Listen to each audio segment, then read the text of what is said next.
Hello friends, ഇന്ന് നമ്മൾ discuss ചെയ്യുന്നത് റാഡ്ക്ലിഫ് ബ്രൗണിൻ്റെ social structure is a reality എന്നുള്ള കോൺസെപ്റ്റാണ്.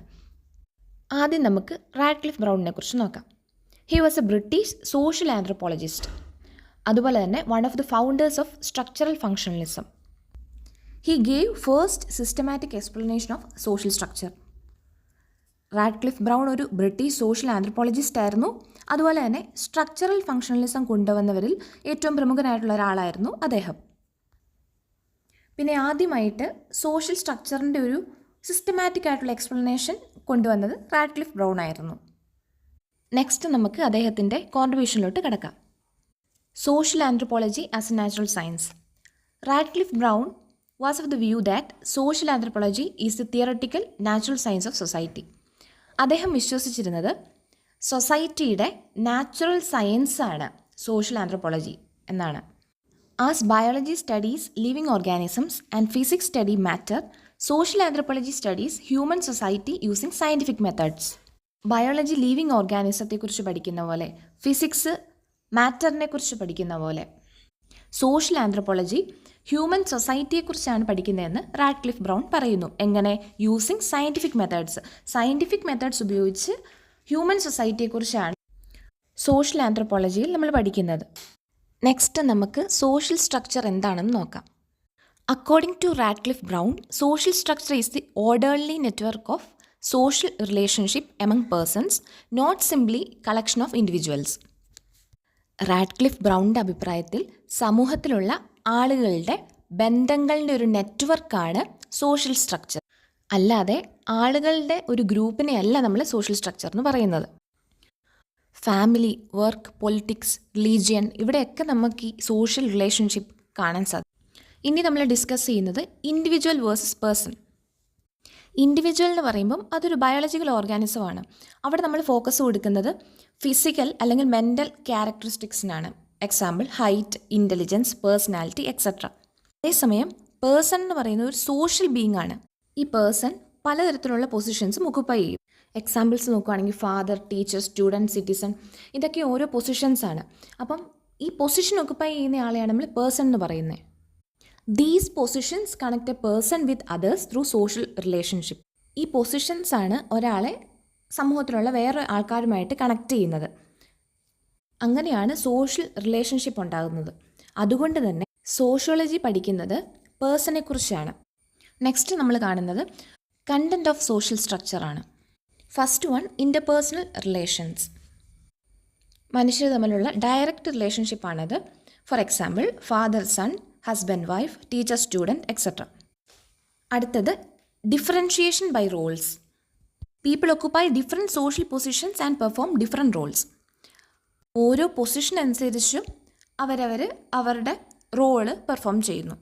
അതിൻ്റെ എക്സാമ്പിളാണ് employer, employee, men, women. Next നമ്മൾ നോക്കുന്നത് സോഷ്യൽ സ്ട്രക്ചർ ആൻഡ് സ്ട്രക്ചറൽ ടൈപ്പാണ്. സോഷ്യൽ സ്ട്രക്ചർ എന്ന് പറയുന്നത് actual network of relationship in a particular society at a particular time. ഒരു സൊസൈറ്റിയിലുള്ള റിലേഷൻഷിപ്പിൻ്റെ നെറ്റ്വർക്ക്. അതേസമയം സ്ട്രക്ചറൽ ടൈപ്പ് എന്ന് പറയുന്നത് general pattern obtained by comparing many society. കുറേ സൊസൈറ്റീസിനെ കമ്പയർ ചെയ്തിട്ട് നമ്മൾ ചെന്നെത്തുന്ന ഒരു ജനറൽ പാറ്റേൺ ഓഫ് സൊസൈറ്റി ഉണ്ടായിരിക്കും. അതിനെയാണ് നമ്മൾ സ്ട്രക്ചറൽ ടൈപ്പ് എന്ന് പറയുന്നത്. ഈ സ്ട്രക്ചറൽ ടൈപ്പ് ഒരു അബ്സ്ട്രാക്റ്റ് മോഡലാണ്. അതൊരു കോൺസെപ്റ്റാണ്. നമുക്ക് ഇതാണെന്ന് പറഞ്ഞ് കാണാനോ ടച്ച് ചെയ്യാനോ പറ്റില്ല. അതേസമയം സോഷ്യൽ സ്ട്രക്ചർ അതൊരു ആക്ച്വൽ റിയാലിറ്റിയാണ്. നമുക്കത് ഒബ്സർവ് ചെയ്യാൻ പറ്റും. സമൂഹത്തിലുള്ള റിലേഷൻഷിപ്പ് നമുക്ക് കാണാൻ പറ്റും. അതുകൊണ്ട് അതൊരു ആക്ച്വൽ റിയാലിറ്റിയാണ്. പിന്നെ റാഡ്ക്ലിഫ് പറയുന്ന ഒരു പോയിൻ്റാണ് ഡൈനാമിക് കണ്ടിന്യൂയിറ്റി. സൊസൈറ്റി എപ്പോഴും ചേഞ്ച് ചെയ്തുകൊണ്ടിരിക്കുകയാണ്. ആൾക്കാർ ജനിക്കുന്നു, മരിക്കുന്നു, മാരേജ് ചെയ്യുന്നു, മൈഗ്രേറ്റ് ചെയ്യുന്നു. പക്ഷേ ഈ സൊസൈറ്റിയുടെ ഒരു സ്ട്രക്ചറുണ്ട്, അത് കണ്ടിന്യൂ ചെയ്യുകയാണ്. റാഡ്ക്ലിഫ് ഇത് കമ്പയർ ചെയ്യുന്നത് ഹ്യൂമൻ ബോഡി ആയിട്ടാണ്. ഹ്യൂമൻ ബോഡിയിൽ ഓൾഡ് സെൽസ് ഡൈ ചെയ്യുമ്പോഴും പുതിയ സെൽസ് അതിനെ റീപ്ലേസ് ചെയ്യുന്നുണ്ട്. അങ്ങനെ ബോഡി റിമെയിൻസ് ദ സെയിം. അതുപോലെ തന്നെ സൊസൈറ്റി ചേഞ്ച് ചെയ്യുമ്പോഴും സൊസൈറ്റിയുടെ സ്ട്രക്ചർ കണ്ടിന്യൂ ചെയ്യുകയാണ്. നെക്സ്റ്റ് റാഡ്ക്ലിഫ് ബ്രൗൺ പറയുന്നൊരു കാര്യമുണ്ട്.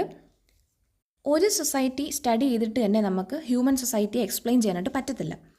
അതിന് ആന്ത്രോപോളജിസ്റ്റ് ചെയ്യേണ്ട കുറച്ച് സ്റ്റെപ്സ് ഉണ്ട്. Study one society carefully, compare it with other societies, identify common patterns, develop general laws about society. ആദ്യം ഒരു സൊസൈറ്റിയെ സ്റ്റഡി ചെയ്യുന്നു, പിന്നെ അത് കുറേ സൊസൈറ്റി ആയിട്ട് കമ്പയർ ചെയ്യുന്നു, അതിനുശേഷം ഇവയുടെ കോമൺ പാറ്റേൺസ് ഐഡൻറ്റിഫൈ ചെയ്യുന്നു, പിന്നെ സൊസൈറ്റിയെക്കുറിച്ചുള്ള ജനറൽ ലോസ് മേക്ക് ചെയ്യുന്നു. ഈ അപ്രോച്ചിനെ നമ്മൾ പർട്ടിക്കുലർ ടു ജനറൽ എന്നാണ് പറയുന്നത്. കാരണം ആദ്യം ഒരു പർട്ടിക്കുലർ സൊസൈറ്റിയെ നമ്മൾ സ്റ്റഡി ചെയ്തിട്ട് പിന്നെ സൊസൈറ്റിയുടെ ജനറൽ വ്യൂസിലേക്ക് നമ്മൾ എത്തുകയാണ്. നെക്സ്റ്റ് നമ്മൾ റാഡ്ക്ലിഫ് ബ്രൗണിൻ്റെ തിയറിയുടെ ക്രിറ്റിസിസംസ് ആണ് നോക്കുന്നത്. First one, he was criticized for considering social structure a reality. Social structure എന്ന് പറയുന്നത് ഒരു റിയാലിറ്റി അല്ല, ഒരു അബ്സ്ട്രാക്ട് മോഡലാണെന്ന് പിന്നെ വരുന്ന social anthropologist such as Claude Levi Strauss, Edmund Leach ഒക്കെ പറയുന്നുണ്ട്. Second one, he did not clearly distinguish between society, social structure, social organization, structural type, leading to a conceptual confusion.